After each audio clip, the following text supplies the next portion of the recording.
You do not like equities. The whole volatility makes your stomach churn. You are a fixed income investor, but you don't know what there is beyond fixed deposits. Want to know more? Watch this video.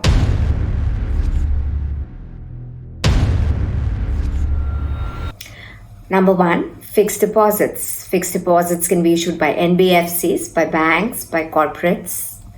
Then bonds. Bonds can again be issued by PSUs, by Government of India, by state governments, by corporates, by banks. Number three, public provident fund. Number four, employee provident fund. Number five, senior citizen scheme. Number six, Sukanya Samriddhi Yojana. Number seven are evergreen debt funds.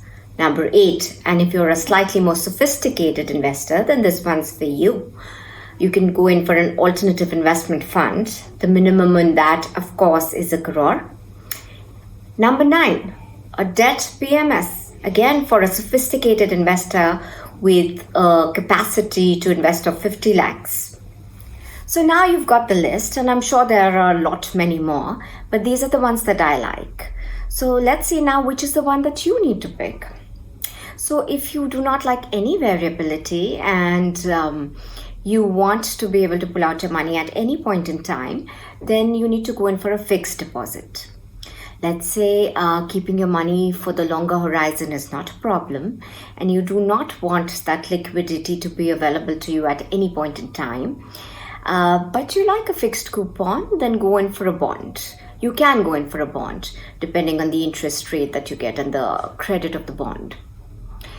Now, of course, we have the evergreen debt funds, and they will work for an investor who is okay with a little bit of variability of returns,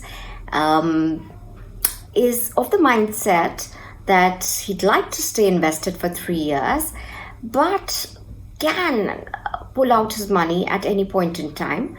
Then a debt fund is your answer. Now, what you need to note are two things here. Number one, that if you pick the right strategy in a debt fund, it will most definitely give you a better return than a fixed deposit. Number two, if you're in the highest income tax bracket and you stay invested for 3 years, then a debt fund most definitely will work to your advantage on a post-tax basis.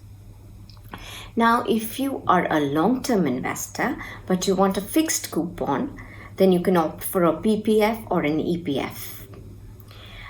If you're a senior citizen, you can invest up to 15 lakhs into a senior citizen scheme.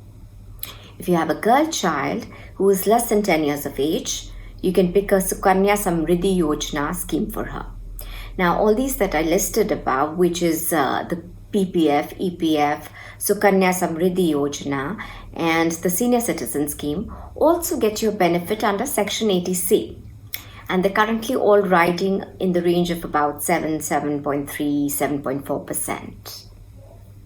So remember, debt will give you a return which will be somewhere in line with inflation, and if you're lucky, perhaps beat it marginally. So I always suggest that you pepper in some equity, some gold, some other asset class that'll give you that kicker. But if debt is what it is, and that's what your calling is, then pick something out of the list that I've given you. Those are the decent bets. So with that, good night. Have a nice night.